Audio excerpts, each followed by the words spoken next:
Hello and welcome to the Comedy Slab podcast. I'm Shane O'Connor, he's Adrian Lacey, and apologies if I'm a little bit this week. But Is that shorthand for some? I just pity. Warn me when you're going to do these things. I pity the poor soul who's got to transcribe it. They're going, how the hell do you spell that? As it sounds. Now I've been nibbling my nuts again, so that's why that is, and I'm a bit. So I do apologise. You're so end of the pier. I don't want to. This is a podcast about comedy. I'll explain all the rules and everything. So actually, no. Should I do it all now? Just so people know what we're doing. Each week, we alternately choose a comedy program to watch or listen to, and then this is us now getting together, chatting about it. We've done the choosing. We did the choosing last week. If you want to hear the choosing again, you're gonna have to wait until the end of this podcast where we do the choosing for next week. It's not complicated. I just make it sound like that. We'll play you 3 clips throughout the podcast. At the end, we'll give the program a mark out of 5. That'll give us a grand total of 10. And the idea is that we kind of give this is, we're not trying to give a definitive idea. Some people just don't get this. We're not trying to give a definitive idea of the reason to, the meaning of life, the universe, and everything relating to comedy. This is just what we think. Okay.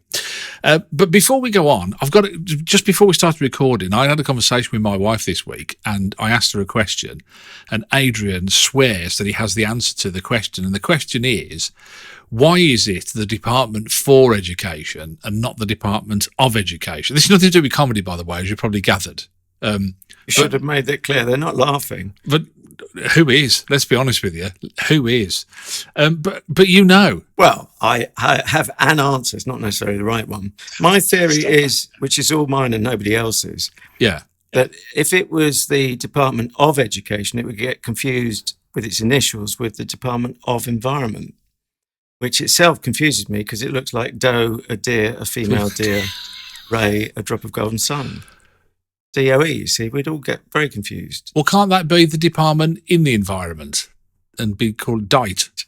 Without DITE. Yeah. Oh, so is that it? Is that why they changed it? No, that's my answer. I did preface it with it's not necessarily the right one, but it's one I'm sticking to. 20 minutes I've been waiting for that. Honestly, that's the best he can do. Anyway. On with the show, as they say. So I've done what we're doing, and I picked is it fair to say little-known comedy called Continuity? I think it is fair to say that, yes. Because even I had to think, had I even heard of it? And had you? I still don't know. I've got this odd feeling I might have caught a little of it just en passant while I happened to be, I don't know, making the tea or something. Was this on... It's because they're 15-minute episodes and we're doing 2. I'm doing your work for you here, by the way. Yeah. I'm guessing this was in the all-important, slightly edgier Wednesday night slot, the sort of late 11 p.m. on Radio 4 for those listening to good old-fashioned steam linear radio. Is that right? I think for those listening in black and white, the pink's behind the blue. Yeah, I think it is. Yeah, I think it feels like it. I mean, when you listen to it, it kind of does feel like that anyway. So, yeah, I kind of think... the late night feel. But also, as far as I can think, it's the only 15-minute slot for comedy. There are 15-minute slots for short stories, but comedy is generally half hour on radio. Yeah. Yeah, it was a midweek thing, wasn't it, really? But anyway, sorry, we're getting ahead of ourselves. We were going to do comedy news, and you've spotted something, haven't you? I have indeed. If only I had the right page in front of me. This is the treacherous area where politicians never learn not to go anywhere near suggesting what commissioners should do with commissioning comedy. And it's John Whittingdale. And actually, he made these remarks when he was media minister and in the Night of the Long Knives, or because there's more women in ministerial roles, I think it might be the Night of the Strong Wives. Anyway, he got elbowed out. I can wait as people look up Wikipedia history of that phrase. So he's no longer media minister. I'd like to think that's his punishment for coming out with a ball-achingly nonsense statement that comedies should reflect distinctively British culture. And in the blue corner, he cites as an example Derry Girls, which makes you wonder if he's ever actually watched one. Yes, it has Britishness in it, but it's all about the tensions between Britishness and Irishness on the island of Ireland. I have a theory about this, when they come out with these kind of really bonkers things that they say. And because, when I heard it, I thought, how is that going to work in terms of what? So what are the government? You think all the things going on at the moment, and this equally applies to whenever you're alive, all the things going on, and this is the thing that they've got the top thing to worry about is this.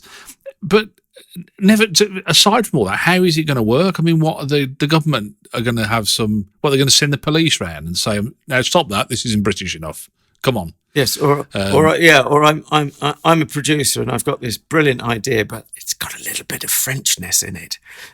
Is there a phone number I can ring at the Department of Culture and General Misogyny or whatever it's called this week? I don't know. It's just it is, but I do have this. The theory is that you can imagine him talking to the person who writes his speeches and saying, "Oh, come on, I'm at the RTS in Cambridge for next Wednesday, and I've got nothing to say. I've got nothing to talk about. What am I going to do?" And then they go, kindest thing the speechwriter. Sorry, finish the thought. No, that's it. And then they've got to go, I'll have to put something in now, kind of thing, and away they go. And this is what spews out. That's the best I can do.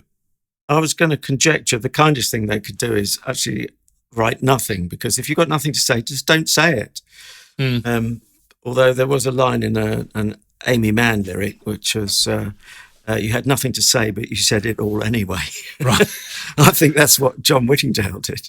Unwhittingdale Lee. Is there such a thing as a distinctly British? He mentioned only Fools and Horses. Can we think of any homemade comedies that are distinctly un-British? What's he thinking of? Yeah, I couldn't think of. I say you mentioned only Fools and Horses, which I guess kind of think you go, yeah, okay, I kind of see that, and also Fleabag, which I kind of think. How British is that? I just fairly British. But I just think how it's received over in America, for example, But then anything that comes out of this country with British actors in is going to be perceived by an American audience, for example, as distinctly British, isn't it?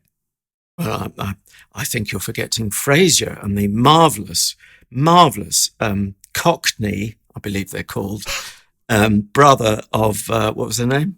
Daphne. The Yorkshire lass. Daphne. Daphne, yeah. He talks like that, and she talks like that. She's supposed to be from Manchester, isn't she? Jane Leaves, her character, yeah. But there was one where she had all three of her brothers turned up, and they'd all got different accents. And one sounded like Dick Van Dyke. Yeah. One sounded Cockney, and the other one sounded Australian, I think. And it was an absolute car crash of accentation. But yeah, it is one. And I know people kind of go, like Twitter is just full of people jumping on whatever bandwagon, but for goodness sake, if you're going to say things like that, I think you've got to expect people to go, what? I don't really understand what.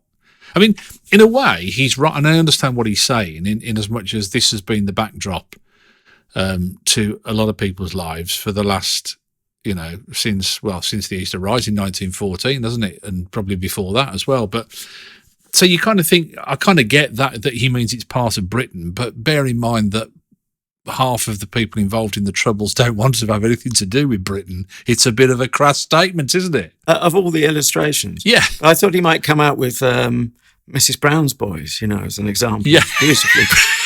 And your favourite show, if I remember correctly. Yeah. Oh, can't get enough. But no.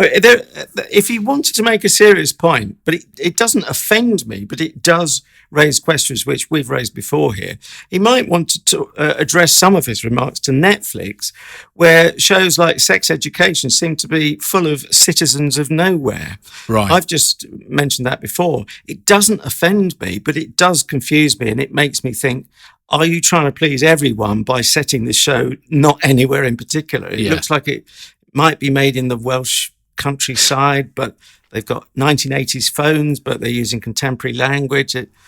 Clearly it's an intentional thing, but I'm not sure it works if the idea, and I don't know what the idea is, but trying to decode what they're doing, is I'm imagining they might want to increase the appeal beyond the UK's borders. But then, as you sort of hinted, Americans embrace our shows anyway. If it's a good show, it will sell around the English-speaking world and beyond with translation and subtitles. I've always struggled with this thing, where people say, I couldn't watch that because I didn't identify with it because there weren't any people like me in it. And I think, Christ, that's the last thing I want to see is a programme with people like me in it. It'd be horrible. I can't think of anyone who is like you. No. I mean, the only thing I can think of is the Addams Family because they got Uncle Fester in there. You certainly Fester. Yeah. And I don't know if you remember in Thunderbirds, there was a baddie called the Hood who was bald and got very big eyebrows. He had the green eyes that lit up. International Rescue. Kirano. Ufavu. But yeah, so it's a funny old thing, isn't it? Really, this whole the whole concept of it is just a bit bonkers, really. But and did you see also while we're on politicians getting on their high dobbins? Who's it? Nadine Dorries, who we know has a faultless track record in high cultural aspiration. Is that a real TV person? Appearances. It is. Does it not sound real? No. I don't know any other Nadines. Hello, madam. Could you wind your window down? Did you know you were going 30 miles an hour? What's your name, please? Nadine Dorries.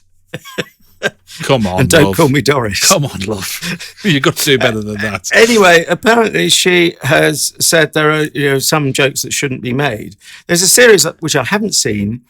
It sounds like very dark humour. It's about people being so desperate to make money they set up an assisted suicide business. Yeah. But again, it's not for politicians to say a show can't be made. I mean, the law will take it on if it's really illegal, but I strongly suspect it isn't. And I strongly suspect it might actually be, it will find its audience. Not everyone will love it. I don't know what we've become as a nation, and this really, really gets me down, is because, not everything is for you all the time.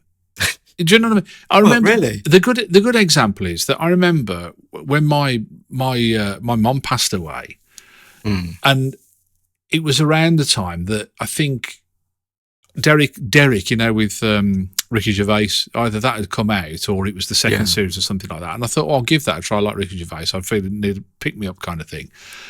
And that's kind of very emotional, isn't it? And I just thought, this is not for me right now because I'm emotional enough as it is. I don't know what is the problem. Why can't people seem to be able to do that and go, yeah, okay, so this isn't for me right now, so I'll walk away from it. I don't understand it.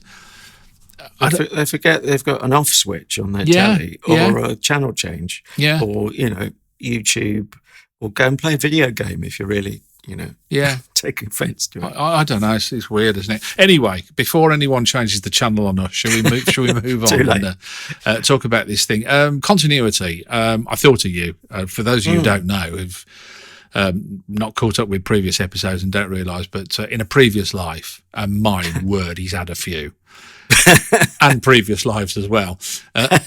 Adrian sat in that continuity announcer's booth, and with Ed the Duck, I'll have you know, at one point, and now on the History Channel, more boring rubbish.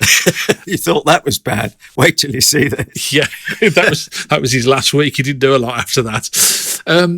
So I thought I'd choose one for you. Actually, they put me in mind of you. It's Alistar Mcgowan, the Impressionist, or that's what he's known for. Although he's not a bad actor either. As a continuity announcer, and a Radio 4, I think it's fair to say continuity announcer, because he's very much got the house style, hasn't he? And it's simple as that, really. I mean, it's his work. As Adrian said, they're 15-minute episodes. And we'll talk more about that, whether that was a good thing or not. So we listened to Series 1, Episodes 5 and 6. I think it did one series, didn't it, actually? Was it just... I was going to ask you that. I think you said that last week when I asked. Yeah, I think it was one series. I'll check it in a second. But so you'd never come across this then? You'd not caught up with this? No, I've got this vague memory, as I say, of possibly it just chancing upon it, one of those happy accidents. But what I don't remember doing... is sort of seeking it out. If I missed part of it, I'm not seeking it out on what in those days was called, and he refers to it, listen again, rather than BBC Sounds. So we're going back a few years, aren't we? But you want my what my anticipation of it was last week. Well, if you, I mean, I'm not gonna beg you. I mean, if you know, well, only because I created this feature and you use it as a way of beating me down. I use most things as a way of beating you down. I'm surprised you haven't noticed previously. No, to be fair, everyone does that. So it's more likely to be something to do with me rather than with you. Oh, that's all right then. But no, I embraced it. I thought a lot of time for Alistar Mcgowan, and I must get on to you touched on him as an actor as well as being largely better known, I suppose, as an impressionist. But of course, let's not forget, being an impressionist is being an actor. Although impressionists often do it so well that we forget it is acting. But of course, it's a division of acting, isn't it? No, so I was looking forward to it. I suppose I had a bit of trepidation, is it going to go for the soft targets? Because we were soft targets, always have been, for impressionists. A number of shows, Dead Ringers.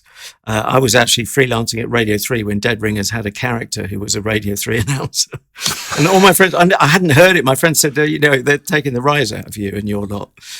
Then I eventually heard it, but you don't know whether to be upset or flattered, do you, in that situation? I suppose, really. Well, exactly. Yeah. But at least back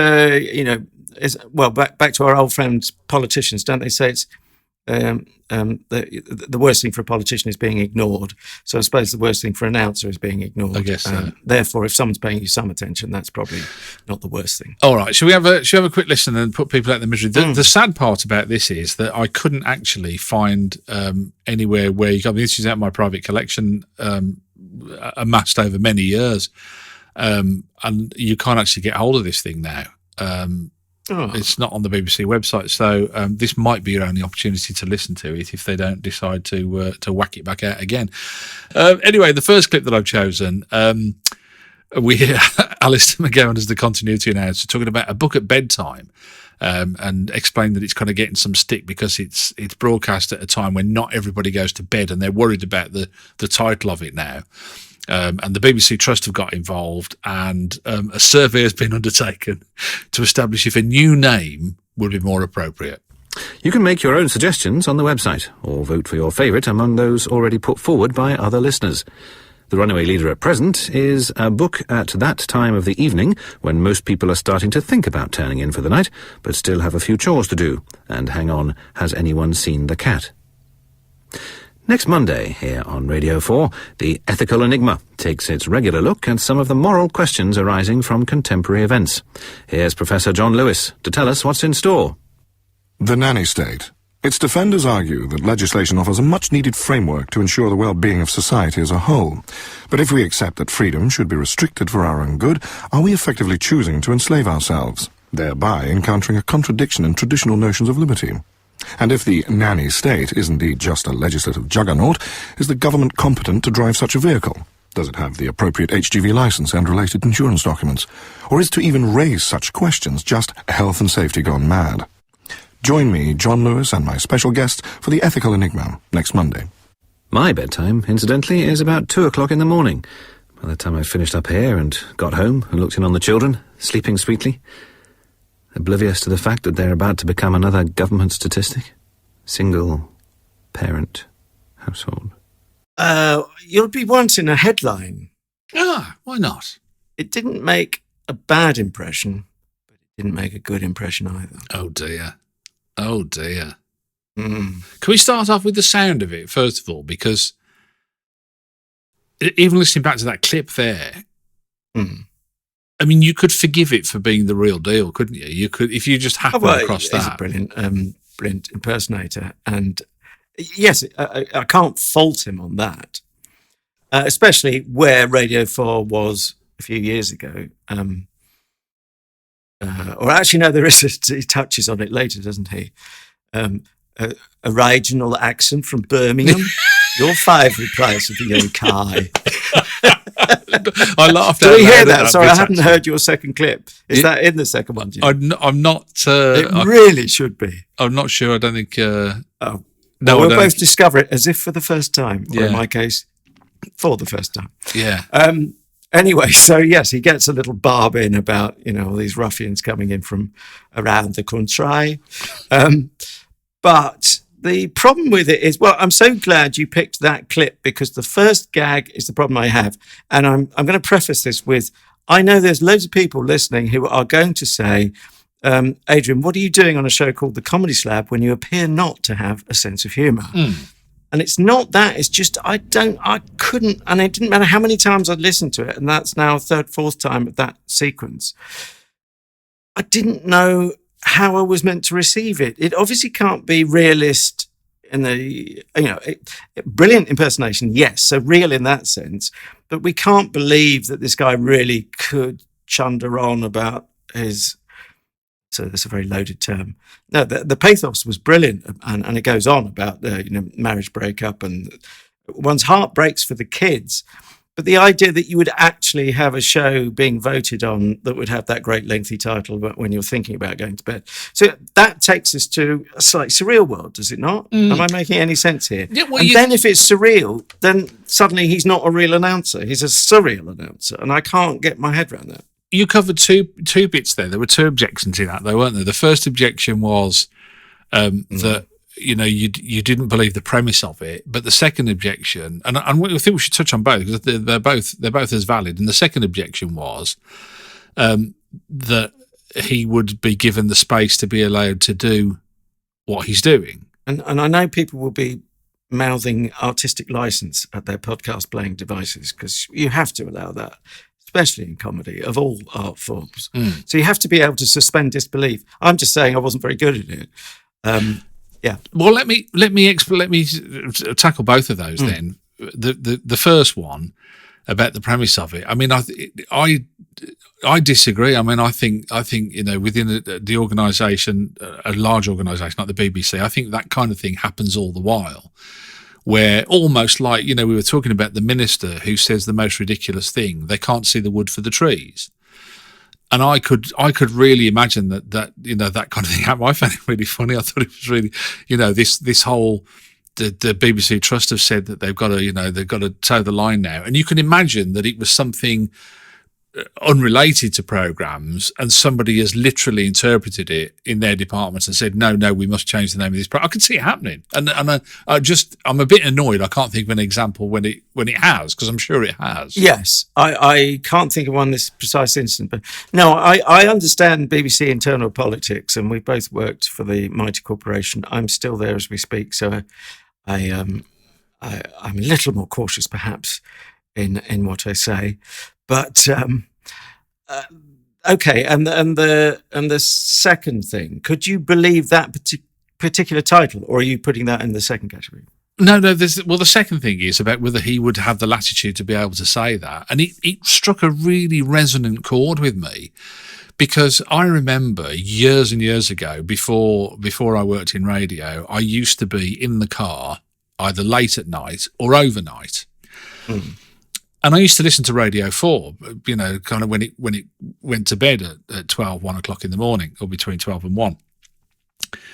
And I'd listen to the announcers. And I always had this, when you're driving along on a dark A road in the middle of November, and they're kind of whittering on or whatever, even with the shipping forecast, I always got this nagging doubt in the back of my mind that there was anybody else listening. And that I was probably the only one that was it's ridiculous.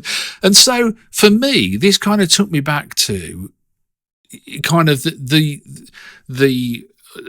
kind of juxtaposition between believing that and almost wanting them to go off piste and start talking about the dog being sick on the carpet earlier and that. So it really, really chimed with me. It's completely different. It's strange, isn't it? Yeah, well, to be fair, I did hear, unfortunately, before the days of being able to replay these things easily, a mate of mine said, you should have heard the World Service announcer the other day. He just went completely AWOL.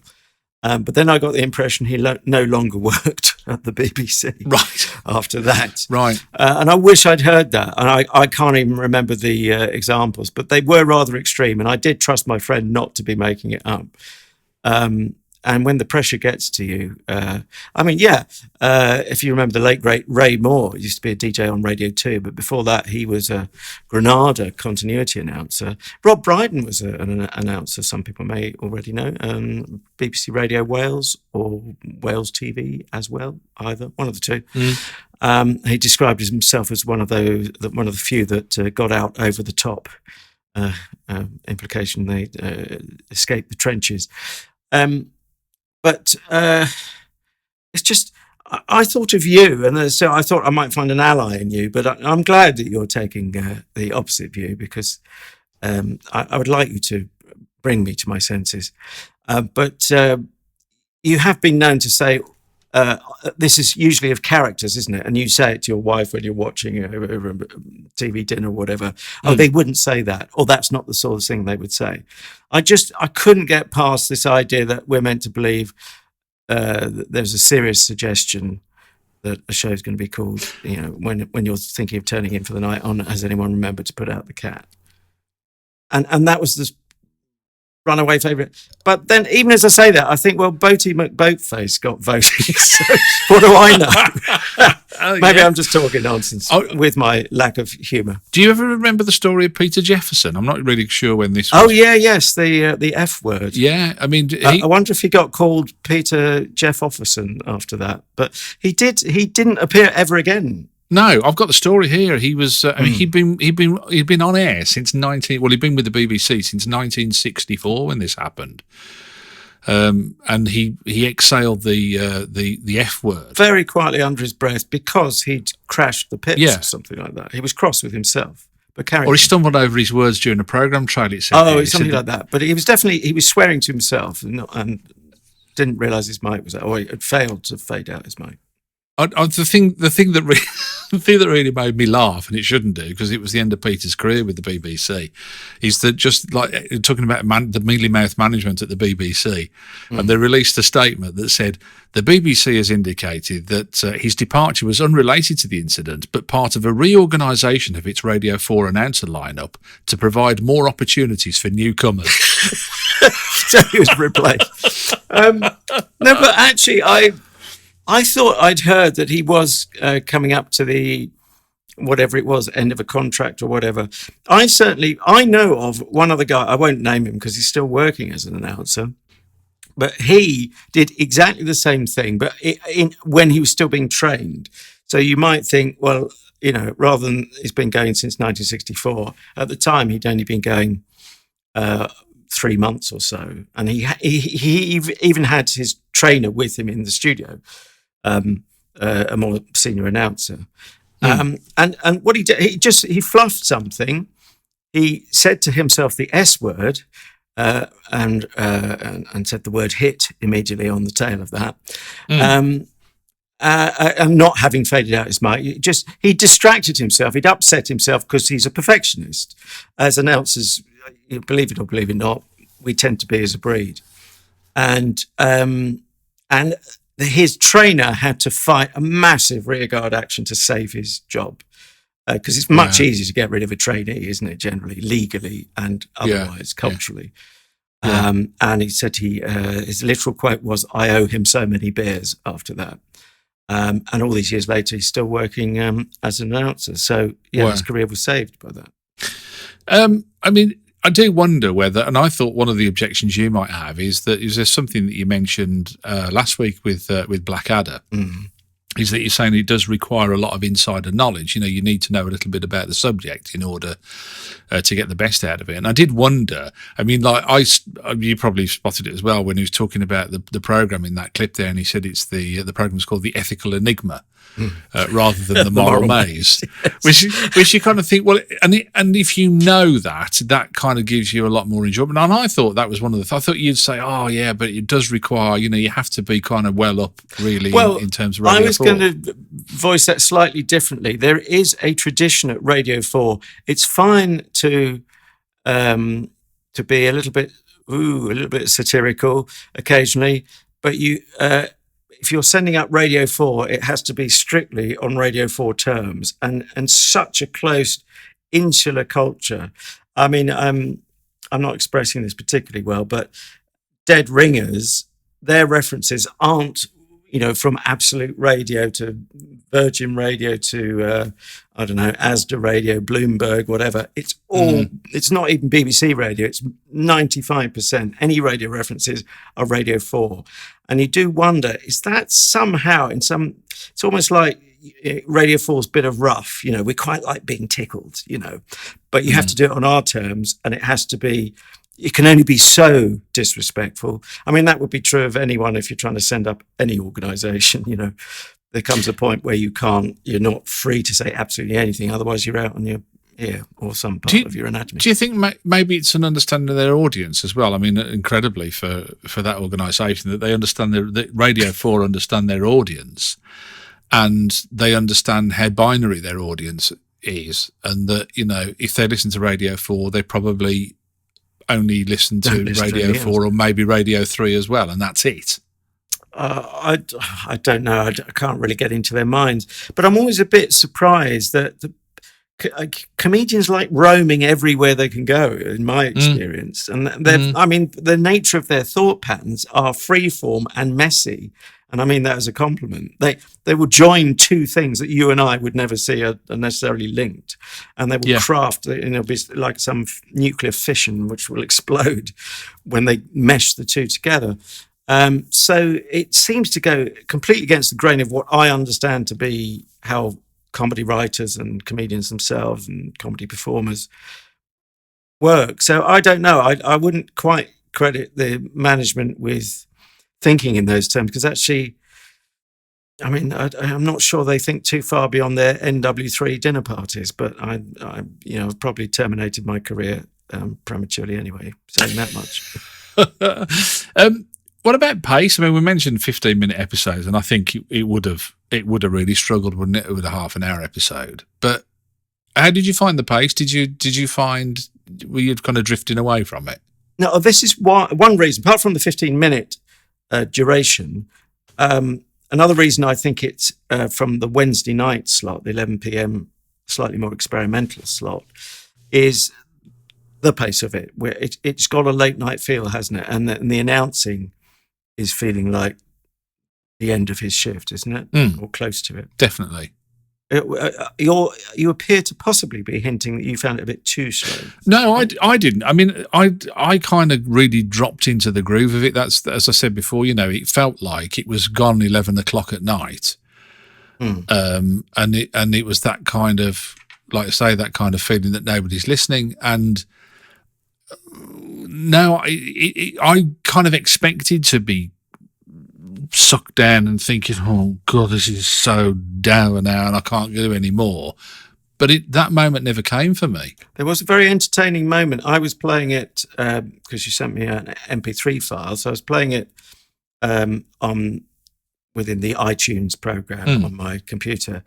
And the end of part one is, and now on radio, this is Alistar McGowan as the announcer, of course. His very final words are, and now on Radio 4, comedy. Yeah. Hi, I'm Adrian Lacey. This is the Comedy Slab. That played next because it was the next did it? file in line. Oh, so nice. I was introduced by a send-up announcer, sending me up, no doubt. I thought that was really clever as well, because it was self-deprecating, wasn't it? It was as if, now on Radio 4, we're not comedy, a real comedy. because that's not what we are. Yeah, I thought that was really clever. Yeah. Shall we have the second clip, which comes from the second show, which is what, episode 6? Episode 6, this is, yeah.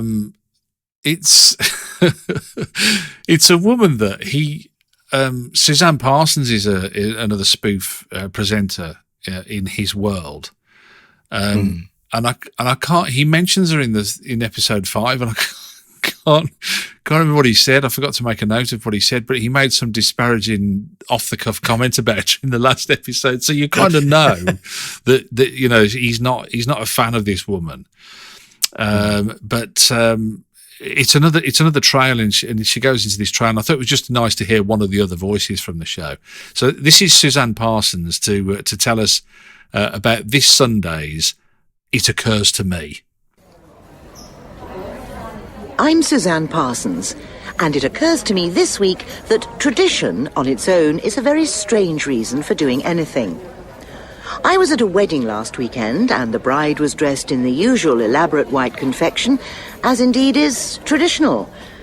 But she'll never wear that dress again, which made me wonder, if she thinks she looks good in that outfit, why won't she ever wear it again? And if she thinks she doesn't look good in it, why on earth wear it on what's meant to be the happiest day of her life? She'll probably just put it in a box in a cupboard and have occasional fantasies about getting it out and putting it on and reliving the passion of her wedding night. But of course that'll never happen. And 10 years down the line, it can't happen. Not with him anyway, because he's run off with some stupid tart. So she'll decide to throw the wedding dress away as a gesture of how pleased she is to be shot of him. But just to immerse herself properly in the full cathartic release of the moment, she'll want to put it on one last time, but she can't fit into it, nowhere near. And she'll sit on the floor weeping a Niagara of tears, then take it out into the garden and burn it! Burn it! It occurs to me that this is all very odd. So do join me, Suzanne Parsons, as I look at tradition this Sunday morning on Radio 4. Blimey. Well, there's a long tradition of COD Radio 4 type sounding programme titles. I remember seeing one David Baddiel, before he was really David Baddiel as we knew him. He was in the Footlights review because my dad was forward looking, and we saw him. So he was still a student or had only just left. And he did a Radio 4 announcer thing. I mean, they're everywhere, impersonators. And he said, coming up next on Radio 4, a programme about the effect of illegitimacy on kleptomaniacs in You Thieving ... ... And so it goes on. So, yeah, it's a soft target, but I mean, as targets go, it was quite well done. And yes, she lived and breathed that "it occurs to me" thought, didn't she? Did you presumably enjoyed that? You wouldn't have clipped it otherwise. No, all of the extraneous voices, I think as well, were so bang on. I mean, I just, was that Jenny Murray? Was that an impression of Jenny Murray? Do you think it sounded? It occurs to me that could it have was. Been, yeah. You know, not that I'm suggesting the content of it, but I just just so that it is in keeping and that it sounds plausible. I just thought the whole thing sounded just so much more than plausible. I thought it was very clever. I mean, you know, scripting as well, and I have to say that it wasn't written by Alistar Mcgowan, was it? Because you would assume. Yes, I wondered if it was, but it's Hugh Rycroft, isn't it? Yeah. Who's did write for the News Quiz in the late 90s. Interesting though that. You know, the writing, I presume that he sat down and just listened to hours and hours of Radio 4 and just drove thought himself mad with it. Yeah. It's that. I mean, that's presumably the only way you can do it, isn't it? Really, I'm guessing. I don't know. Here's the thing, though, and I don't know whether you've ever come across this program, but I would just check. I thought as we were going through this, I thought I'm going to check the date of this, just to figure out when it was first broadcast. This was 2010, wasn't it? This thing. Yeah. So over a decade ago. And just before and just after it was a program called Listen Against. Do you remember that with Alice Arnold and John Holmes? Yes. I can't remember too much detail, but of course it was a Mickey take of the phrase "listen again." Yeah, and again, it was a program around the content written on the content or spoof content for Radio 4. It was written by Bill Dare, of course, who went on to produce Dead Ringers. So you know, you kind of think, well, pedigree there. But yeah, I'm just surprised that the BBC had this in 2010, whilst they'd already got Listen Against going, because that started in 2007 and finished in 2011. It was quite. I suppose there's room on the schedule for both. Then I guess they were different enough. That presumably was their judgment. Either that, or the commissioning editor commissioned one show and then left to work in the garden or something, and then spend more time with his begonias. Yeah, probably. Yeah, he was a begoner. Yeah. And then I wonder if a new commissioner came in, new brooms. I don't know, but obviously deemed sufficiently complimentary, shall we say, to sit side by side on the network. I said I was going to make mention of Alistar Mcgowan as an actor, and I have to say I saw him. He played. This is a role you would not take on lightly. He was the lead in An Evening with Jimmy Savile, and this is some years after the the dark side of Savile was known by everyone and could no longer be denied. And you'd think, and I did find myself wondering, what's my motivation for going to see this? And what's anyone's motivation? What's the writer's motivation for doing it?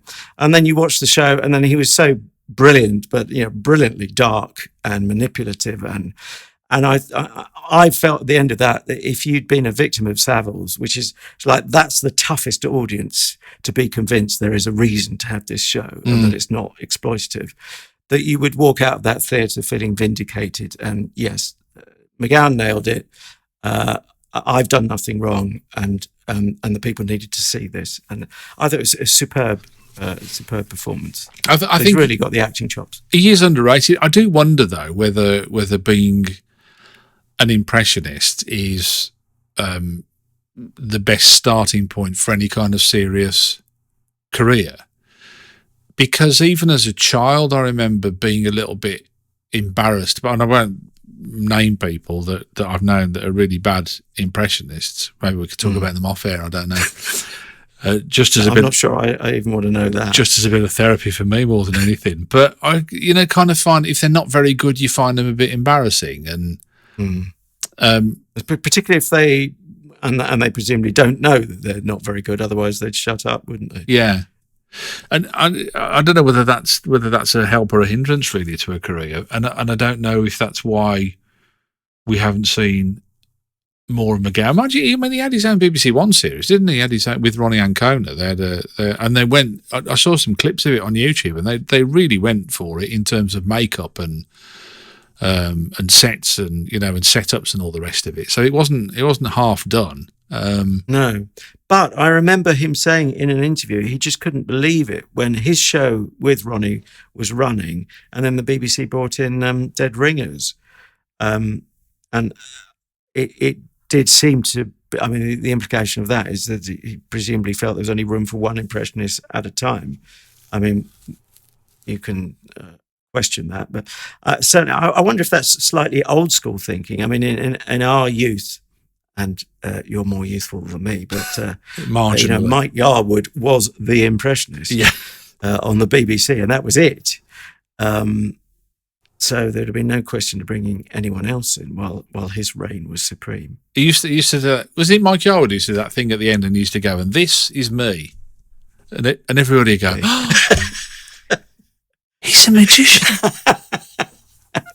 Oh, you're so caustic. I think we, with that bit of caustic, carbolic soda, or whatever it is. Causticulation. Like that. Don't you causticulate at me, Sonny. I think it's got to be time for marking the show out of 5 each. The show, I can only give 3 out of 5 because I simply couldn't suspend disbelief, and that may cause disbelief to some of our listeners.